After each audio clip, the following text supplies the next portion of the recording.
Ngumakoti osamncane, ngisuka eMpangeni. Ngokusebenza ngisebenzela eThekwini. Umkhonyana wami usebenzela eRichards Bay. Nginey'nyanga ey'mbili ngikhulelwe. Manje ngoba ngikhulelwe, umkhonyana wami akekho use-Richards Bay. Ingane akuyona kamkhonyana wami, eyomlungu. Ngesikhathi unkosikazi ehambile, mina ngisuke ngisele nendoda. Futhi ngisuke ngigqoke okhishini bami iy'ngubo zokusebenza abafishane ukuthi mhlambe ngiyamheha. Manje shuthi wathi yena uba nesizungu unkosikazi wakhe mengekho. Hamba nje ekamereni ngisadlula umbhede wakhe ngoba vele ngase sengivumile-ke wangibamba-ke wangithinta-ke nami ngathamba-ke saze salala-ke unonkosikazi wakhe mina wayengintshontsha. Salala-ke shuthi ekulaleni kwami naye ngalelo langa ngilona langa engakhulelwa ngalo. Qhubeka nje bese nje kuyinsakavukela nje siyenza unkosikazi uma engekho ithale eyobheka iy'ngane mezwe ukuthi uyangidinga sihambe siyenze lento esiyenza. Ngithi nje ngiyenza ngifuna imali kanti kuzogcina sekwakheka nama-feeling nami sengizwe ngathi ngiyamthanda. Akanayo yena ingane okuyeyakhe ephilayo emhlabeni, akaze abe nengane. Imina wangifica nginengane mina, yena akanayo ingane. Ingane ubeyifuna ngazo zonke iy'ndlela ukuthi sibe nayo ngoba saze saya kudokotela wayo-check ukuthi zonke izinto zethu zi-right yini. Kwa-check-wa nami ukuthi amathuba okuthi ngikhulelwe mangakanani, wathi udokotela asamaningi amathuba okuthi ngikhulelwe. Manje mase sezwa futhi ukuthi-ke ngikhuleliswe umlungu, mina ngingayiqala kanjani leyo nto leyo ekhaya futhi ngizothini ukuthi ngisho nje ekhaya ukuthi ngikhuleliswe umlungu. Bengenayo nje ingane, mina angithatha vele ngiyigxuma lisuze. Mese sezwa futhi ukuthi ingane le ngiyimitha kuyona eyakhe, sengimbulala inhliziyo ngimqedile.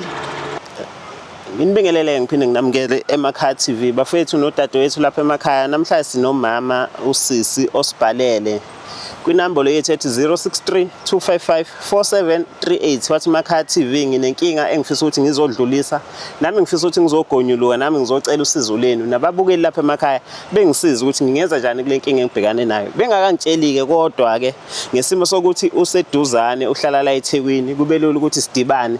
Ngathi cha nami-ke namhlanje ngizokwazi ukuthi ngizwele nizwele kanye nani ukuthi ikuphi okuhlupha kakhulu usisi wami. Sisi wami, Sawubona njani bhuti? hayi siyaphila thina singezwa wena. Hayi sikhona. Ngijabulela ukuthi uyaphila. Ngithi mina umuntu uma esathi ngiyaphila, it's a way forward ngoba ekugcineni abanye abantu bathatha iy'mpilo zabo ngezimo nje zabantu abadibana nazo. Nawe uma ungahamba ume nje e-workshop ubuza abantu abawu-3 ukuthi kwenzakalani empilweni yakho, mhlawumbe ungaphelela kowesi-2 ngathi ayi angisafune kuzwa. Nami sengi-right. Abanye abantu-ke babhekana ney'nkinga ngey'ndlela ey'ngafani, kodwa ngithi umuntu uma esavuka ekuseni ethi ngibonge impilo, isiqalo sokusolva yonke inkinga obhekane nayo. Kwenze njani sisi wami? Nginenkinga lana ngibhalele eMakhaya TV. Yebo. Ngidinga usizo lana. Ngumakoti osamncane, ngisuka eMpangeni. Ngokusebenza ngisebenzela eThekwini. Umkhonyana wami usebenzela eRichards Bay. Mina ngisebenza emakhishini.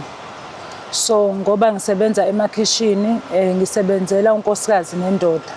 Baney'ngane ey'hlala eThala. Unkosikazi unokuhamba avakashele khona eyobheka iy'ngane khona. Ngisale nendoda.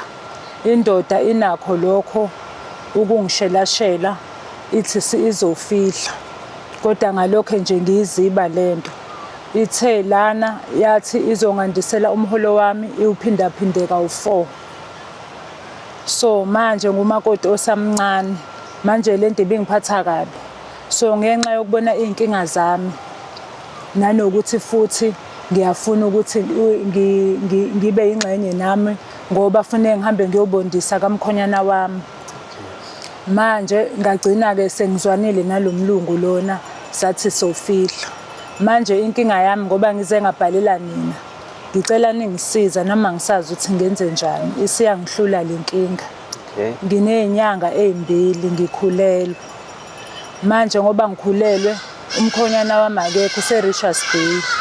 Ingane akuyona kamkhonyana wami, eyomlungu.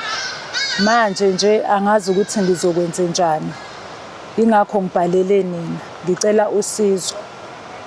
Ngoba nje kuzama-Easter nje, umkhonyana wami uzobuya. Ngizoba naye sobabili ndawonye. Manje inkinga uzobona phela ukuthi mina ngikhulelwe. Ingane eyomlungu.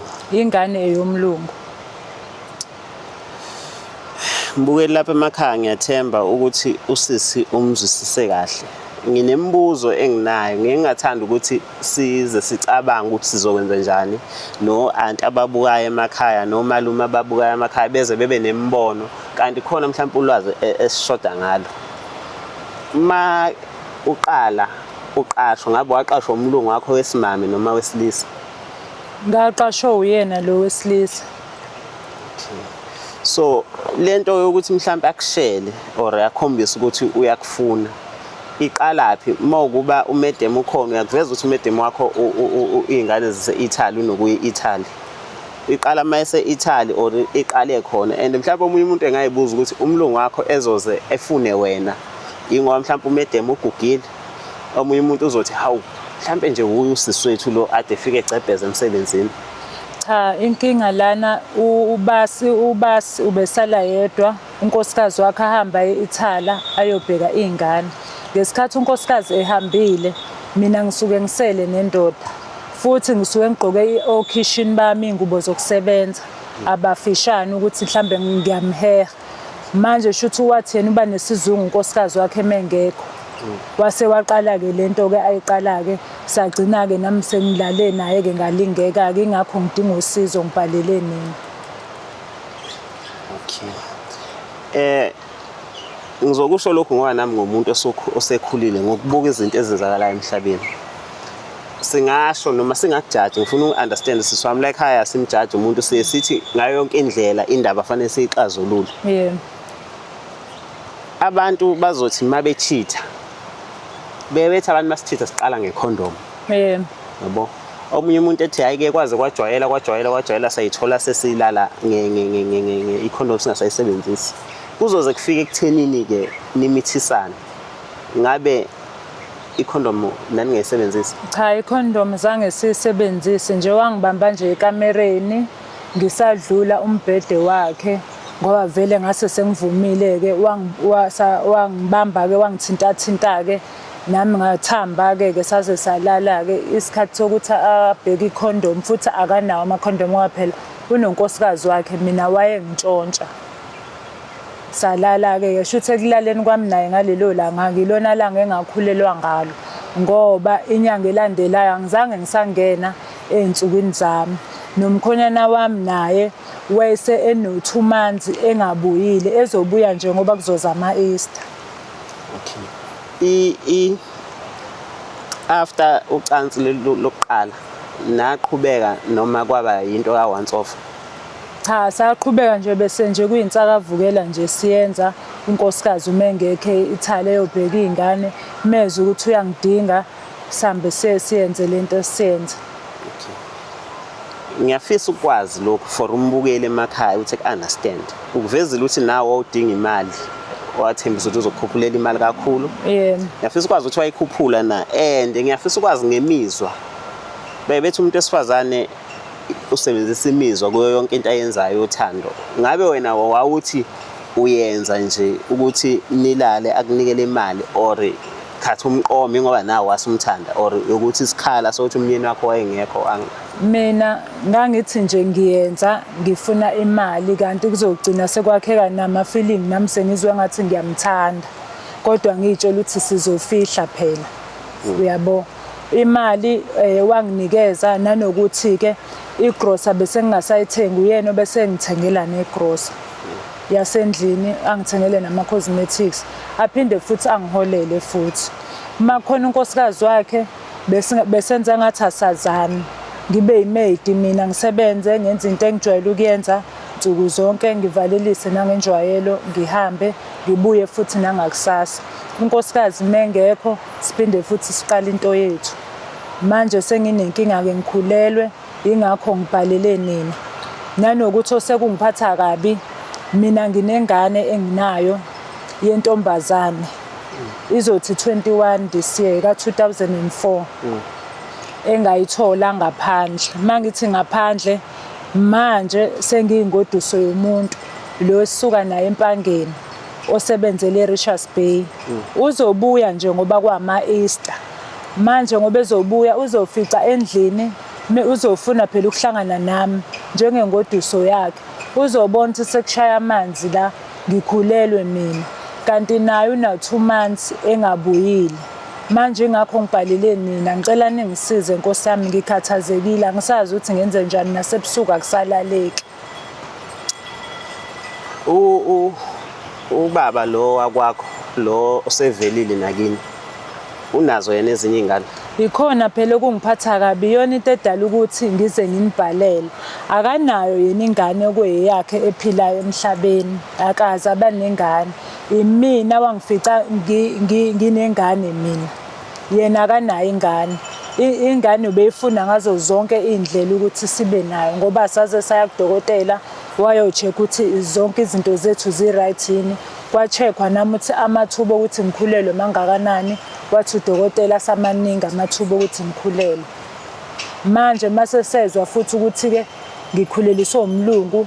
Mina ngingayiqala kanjani leyo nto leyo ekhaya futhi ngizothini ukuthi ngisho nje ekhaya ukuthi ngikhuleliswe umlungu.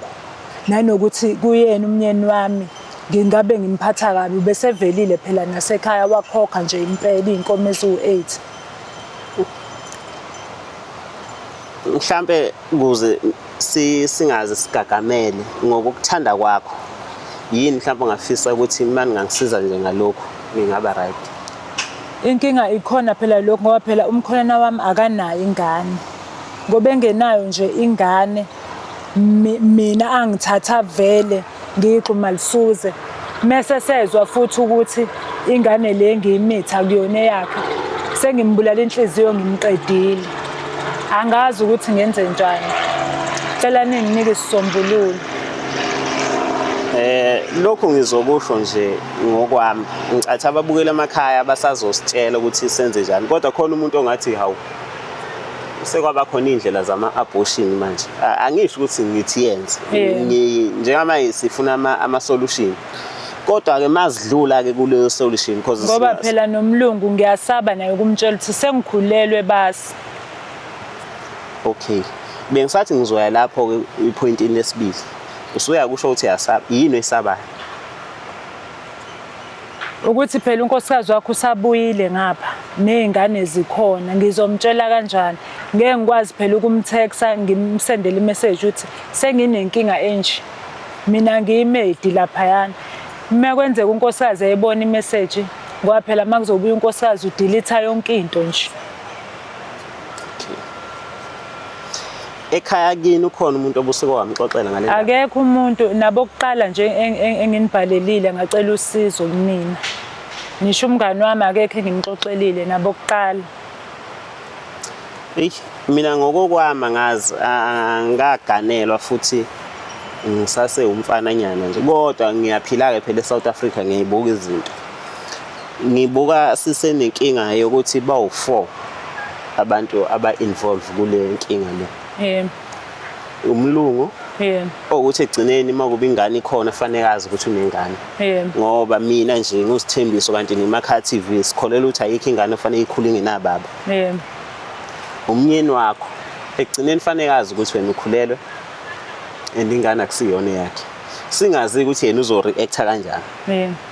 Abakini since umnyeni wakhe asavela ngicathi sekunobuhlobo lapho. Kanye nabakwamkhwenyana wakho. Yabo. Angazi nokuthi ngingathi mina siqale ngabaphi. Kodwa egcineni mina into engayifisa ukuthi ingane imazi babwayo uma kuba ingane ikhona izophila. Ngoba egcineni angeke usafihla mayizala ingane kubonakala ukuthi eyomlungu. Egcineni makuba kanjani umlungu ufanele akwazi lokho ngoba mhlawumbe wena uzothi lesimo vele singawumosha umendo wakho osuqalile. Kodwa why umlungu ufanele yena protected umshado wakho ungabhidliki makuba owakho uzobhidlika. And ingane mayikhula ngeke ingane ethi umlungu babwaye ephila kamnandi leko mhlanga. Ezinye ingane ehlale eItaly yena ingane igcona uthola ukuthi umyeni wakho lo useyakushiya umlungu uyakuxosha wena usuhlala nengane mhlawumbe awusebenzi, ingane ikhula kanzima ekubeni ubaba wayo ekhona.